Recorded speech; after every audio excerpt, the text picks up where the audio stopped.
ನಮಸ್ಕಾರ. ಕರ್ನಾಟಕ ರಾಜ್ಯ ಮಾಲಿನ್ಯ ನಿಯಂತ್ರಣ ಮಂಡಳಿ ವತಿಯಿಂದ ಒಂದು ಮಾಹಿತಿಯನ್ನು ನಾನು ನಮ್ಮ ಉಪವಿಭಾಗದಲ್ಲಿ ಕೊಡಬೇಕು ಅಂತ ಇಚ್ಛೆಪಡ್ತೇನೆ. ಈಗಾಗಲೇ ತಮಗೆಲ್ಲ ಗೊತ್ತಿರುವಂಗೆ 2024ರ ಗೌರಿ ಗಣೇಶ ಹಬ್ಬ ಇನ್ನೇನು ಇನ್ನೊಂದು 2 ತಿಂಗಳಿಗೆ ಬರ್ತಾ ಇದೆ.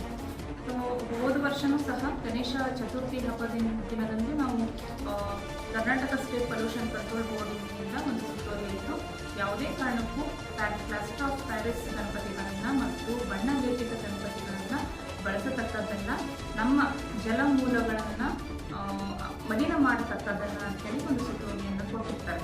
ಸೊ ಅದರ ಪ್ರಕಾರವಾಗಿ ಇವತ್ತು ನಾವು 2-3 ತಿಂಗಳ ಮುಂಚೆನೇ ಈ ಒಂದು ಮಾಹಿತಿಯನ್ನು ಯಾಕೆ ಕೊಟ್ಟಿದ್ದೀನಿ ಅಂತಂದರೆ, ಗಣೇಶ ಮೂರ್ತಿಯನ್ನು ತಯಾರಿಸುವಂತಹ ತಯಾರಕರು ಮತ್ತು ಗಣೇಶ ಮೂರ್ತಿಯನ್ನು ಮಾರಾಟ ಮಾಡುವಂತಹ ಮಾರಾಟಗಾರರು, ನಮ್ಮ ಉಪವಿಭಾಗದ ವ್ಯಾಪ್ತಿಯಲ್ಲಿರುವಂತಹ ಎಲ್ಲ ಮಾರಾಟಗಾರರಿಗೆ ಯಾವುದೇ ಕಾರಣಕ್ಕೂ ಹಬ್ಬ ಬರುವ ಒಂದು 5-6 ದಿನಗಳ ನಂತರ, ಅಂದರೆ ಮುಂಚೆನೇ ನಾವು ಹೇಳಿದಾಗ ಹೋದ ವರ್ಷ ನೀವೆಲ್ಲ ಏನು ಹೇಳಿದ್ರಿ, ಹಬ್ಬ ಬಂದ ಮೇಲೆ ನೀವು ಹೇಳೋಕ್ಕಿಂತ 2-3 ತಿಂಗಳ ಹಿಂದಿನೇ ಹೇಳಿದ್ರಿ ನಾವು ಅದನ್ನ ರಿಸ್ಟ್ರಿಕ್ಟ್ ಮಾಡ್ತೀವಿ ಅಂತ ಹೇಳಿದ್ವಿ.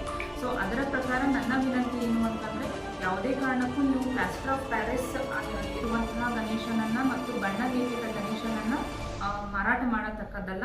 ಯಾಕಂದರೆ ಈಗಾಗಲೇ ಅದರ ಕುರಿತಾಗಿ ಸರ್ಕ್ಯುಲರ್ ಬಂದಿದೆ. ಆ್ಯಂಡ್ ಮಾರಾಟ ಮಾಡುವ ಹೊತ್ತಿಗೆ ಅಂತಂದರೆ ಗಣೇಶನ ಹಬ್ಬ ಇನ್ನೊಂದು 15 ದಿನ ಇದ್ದಾಗಲೇ ನಾವೆಲ್ಲ ಕಮಿಷನರ್ಸು, ಚೀಫ್ ಆಫೀಸರ್ಗಳು ಮತ್ತು ತಾಲೂಕ್ ಪಂಚಾಯಿತಿ ಎಕ್ಸಿಕ್ಯೂಟಿವ್ ಆಫೀಸರ್ಗಳು ರೇಡ್ ಮಾಡ್ತಾರೆ, ಪರಿಶೀಲನೆ ಮಾಡ್ತಾರೆ.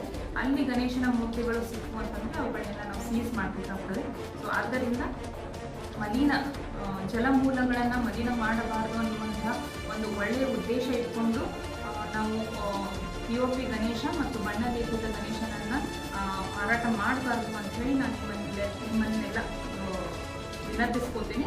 ನಮ್ಮ ಜಮಖಂಡಿ ಉಪವಿಭಾಗದಲ್ಲಿ ಇದನ್ನು ಅತ್ಯಂತ ಕಟ್ಟುನಿಟ್ಟಿನಿಂದ ನಾವು ಅಡಾಪ್ಟ್ ಮಾಡ್ಕೊಳ್ಳೋಣ ಮತ್ತು ಅತ್ಯಂತ ಕಟ್ಟುನಿಟ್ಟಿನಿಂದ ಪಾಲಿಸೋಣ.